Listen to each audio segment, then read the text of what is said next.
Freddy P, happy to have you back, my man. What's happening? What's happening? Oh, happy to be here. You know it. Always a pleasure, my brother. Yes, indeed. So I want to talk to you about this Diddy trial, man. We got a lot to get into. Cassie, she exposing a lot. How you feel about her testifying that Diddy made male escorts urinate in her mouth and Diddy was rubbing the male escorts DNA on his nipples? It's crazy, man. It's a lot going on, man. How you feel about what's going on? Yeah, man. That's another level right there, man. Like a lot of that stuff for me was like it was a lot to intake because I try to tell people be like, well, Cassie stayed, this and that. Well, people gotta understand, like, bro, when you dealing with a person, I don't know, because a lot of people never, been in a situation, so it's best to explain. When you dealing with a person with that type of wealth who could change your life, you basically will do anything for them. I hear Boosie and everybody be saying what they saying. Well, let's say, Boosie, you got people like that around you now. We got people that did time for Boosie like that around him. I mean, that did time for him. It's documented. Um, what happens is when you rich and you got a opportunity to change people's life, people tend to do things that they would have never done. Look at Sean, did 10 years for him. Me, I would have took a life for him. I ain't gonna lie, I told y'all that plenty of times just by the loyalty because of what he did for me and what the opportunity was for me and my family. So I can imagine what Cassie and everybody else had to go through for so long. So many people had to keep that secret. Like we like since no, people don't understand. Like I'm 43. Since I was in school, we've been hearing rumors, but nothing concrete like this. So when you hear this finally, and then he have to admit to this because he trying to plead his innocence. So things that's already documented, he know the feds got evidence of, he have to admit to it in front of his family, in front of his daughters, in front of everybody. You get what I'm saying? And for so long, so many people kept that secret. I don't know how, like Wendy Williams. I say this because I say it's a repetitive cycle of mysterious like mysterious things that happen to people that know about this situation before we did. When you look at Wendy Williams, it's like they wiped her whole memory. Justin Bieber, half of his face was gone. Everybody who look, if you look right now, Justin Bieber eating pizza, he's sending messages. Everybody know about Pizzagate. When you go through Instagram, once you get knowledge of what's going on in Pizzagate, then you go back and do your history of how long they've been doing it right in front of our faces. Not only Puffy, it's a culture. It's the people that's around them. It's Hollywood. It's Hollyweird. It's who they are. They belong to that. I don't know why people be seeming so amazed with what's going on right now. They belong to Satan. You get what I'm saying? That's the agendas they push is in your face. So some people just have to understand that when you're dealing with a person like that, you tend to do anything for them because if you don't, you go back to nothing. And the longer you're around a person, the further you come from, you remove yourself from nothing. What I mean is you don't want, if I go to the 12th grade, I don't want to quit school. That's like everybody didn't understand with the band. Okay, the more I did, I walked for cheesecake. I did this. So yeah, it was humiliating, but I'm getting closer and closer to my goal. And that's probably how she felt and all these other women felt dealing with that situation. I'm getting closer and closer to the promises he made. I'm getting close. So yeah, I don't want to walk away after I don't, all right, you accepted one peeing in your mouth. The second one you might feel a little different about. You like, I done took one and two, before you know it, it's three, four, five, and it's behavior. Um, so when people say she stood there, she took it willingly. Yeah, some nights, a bitch, like I said, a woman gonna do what her man do. You know what type of nigga, depending on what type of nigga she got. Every female, that's just who they are. And if you got money, they times 10. So I feel like it goes back to the other interview we did. A lot of people got hurt trying to keep Puff secret. Puffy could have dodged an indictment if he had just been himself. But being himself didn't give him the key to the thugs. It didn't give him the key to the men that attracted him. It didn't give him the key to the men that attracted Clive and all his friends. When you think of who started Uptown, is it? We think of Kim. She gone. Heavy D, gone. Albie Sure, down there white out. Puff, last man standing. And Andre Harrell. All these people knew Puff's secrets. All these people have been around him since day one. If you're around a person like that from day one, I'm pretty sure you know everything about him. To the people that's insensitive to the victims, I just want y'all to remember that his right-hand man, his name is Hard Pierre. He's filed charges against him. Sexual assault. All these people that came out, we talk about Cassie. Let's talk about we're establishing the character to build so we can visualize him and visualize truth in everybody else's story. Because if you tell me something about a person like that who I'm watching from the outside and who kept this public persona up for so long, I'm not gonna believe you. You're gonna have to come with evidence. So what they're doing right now is they're just establishing evidence. Because they're establishing character. So they can bring in more evidence. And is Puffy a fool for fighting the case? That's the question. Like, what was the plea?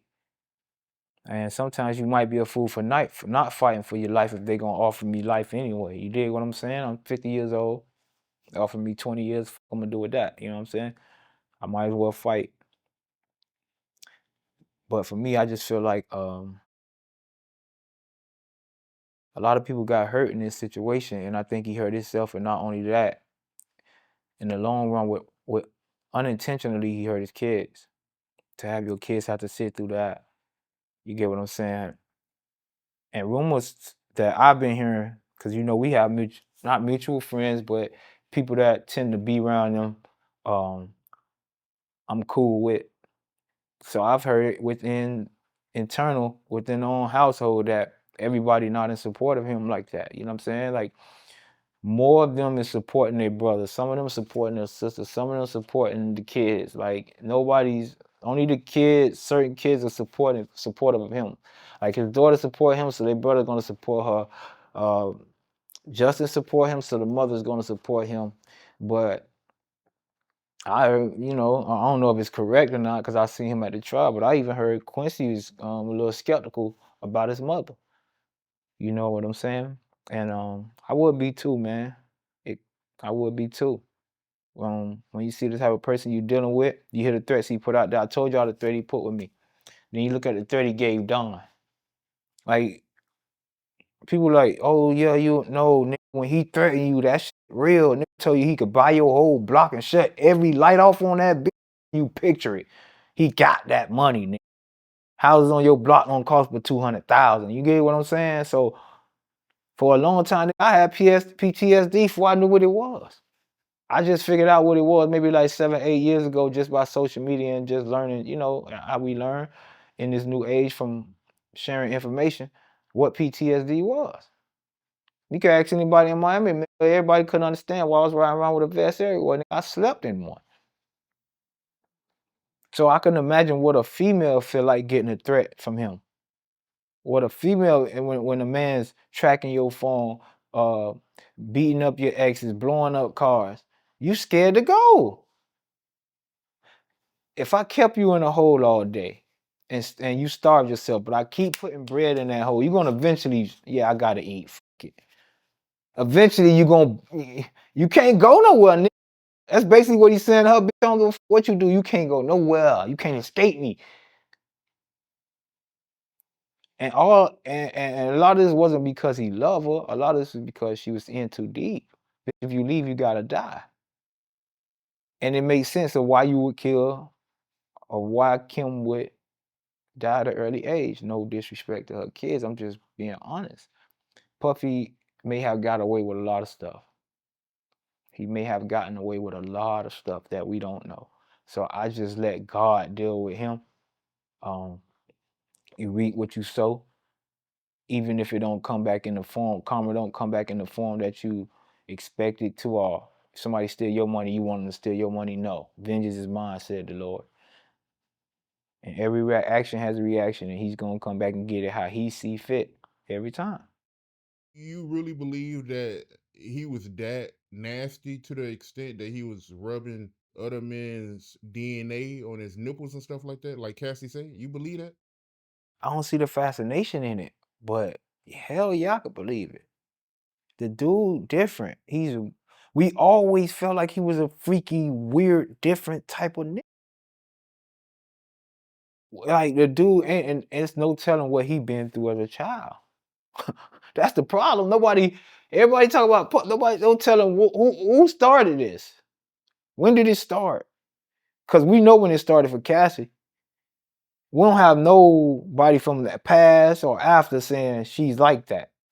And what he took her through, it wasn't love. I don't know how people could, like, sharing your woman isn't love, my nigga. Like, a man, actions, love is an action, though. It's not a noun. It's a verb. I think it's verb or adjective, one of them, but verb. It's an action. So no matter what a person tell you, it's all about what they show you. So if he's showing you he don't give a fuck about you, but telling you he love you, you got to go with the action. And that's what that's the Puffy and Cassie situation. Like, a man telling you, let man pee in your mouth. Take the cum, however you could get the cum up and bring it in the room. Rub it on me and let's go to sleep together. What? What? I'd have told my daughter, hey, stop this shit real quick. Hey, y'all get y'all ass up out of the courtroom real quick. Hell no. You ain't from that one. Oh, the U.S. government couldn't have got that up out of me. Nobody wouldn't have got that out of me, bro. Like, what? I don't even like, let me tell you something, though. It must be a fetish he had, because when I was younger, right, I used to go to school and rub the white glue, right? But I don't know if it's my ADHD or what, but I'll be picking at it. Because I had a habit that I would finish my work fast, but I would pick at it, right? I don't know, like, if you ever had sex, right? And when you finish having sex, you're going to have some white shit down here by your leg, right? Or something going to have, Tootsie Roll might have it right here. But it's going to be some white shit after sex. And you like, you either clean yourself or you picking it off, like, what the how this shit stuck? And maybe he had an addiction of just picking off cum, tasting it all. I don't know what the like freaky shit he was like. I don't know what the like. Ain't nothing in the world for to make me put no man. I don't even like men come around. I don't like niggas out around me. So a nigga come. How do you leave that situation with nothing? You got to sue him. Everything you promised me for, I never got it. You used me and moved on to the next bit. I have to get mine. You get what I'm saying? And in somewhat cases, she did love him, and she was a victim. She was a victim because even nights when she decided it was enough, he wouldn't let her go. And there lies the problem. Even nights when she said, I don't want to do this no more, it was forced upon her. And that's the problem. I watched a man the other day catch a rape case because he broke into his ex-wife's apartment, and they had been separated for 2 months, and he took it. And this is a man who's used to getting that same vagina every day, but when she decided to say no, he couldn't understand. So therefore, after that, it became a crime. You dig what I'm saying? And that's the problem with his situation was when she wanted out, when she noticed that the promises wasn't fulfilled, you wouldn't let her out. And now it become torture. Now it become against my will. Now it become fear. And all the courts is trying to do is prove that this is repetitive behavior. This occurred more than once. This is what he done. This was a lifestyle. The people around him lived this lifestyle. You think Stevie J don't like cum on him?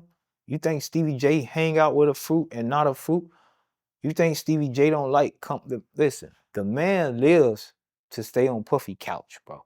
Like, he do like whatever he have to do to stay on Puffy couch. So you think Stevie J ain't done drunk a gallon of puff cum? You the one exempt. Why you think Stevie J still do it? Because Stevie J don't want to work, bro. The man collect money from his wife. He collect money from a woman. A woman. Just so he can have a way of living. And he pays child support to a woman who take care of his kid. So he's a professional, what I call a professional follower, a professional ad lib man, hype man. He's a professional number 2. I would say I pray for him, but I know too many victims. So I'm not like everybody else who feels sorry. I know too many victims. The threat I heard him say to Don, I heard him say to me, how could I feel sorry for him? I just don't want to kick him while he's down, but at the same time, when I was down, this the same man who woke up saying, this, that, the same day, like when I was going through what I was going through. So it's just hard for me to have sympathy for him. I only feel for the kids. That's the God in me, dog.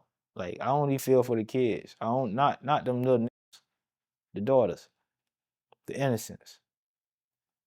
Cause he responsible for protecting him, for protecting them and teaching them and keeping them from guys like him. I wish Puff not to get life. That's what I could say. I don't want to see Puff Daddy do life. You know what I'm saying? Like, do he deserve life? Maybe. Who knows? It's a lot of people with a lot of things he got away with. A lot of things he's got away with. So it's not for me to say what he deserved, but I would say, do he deserve to answer to his actions? The things he got away with for so many years? Yeah. Shine got hurt.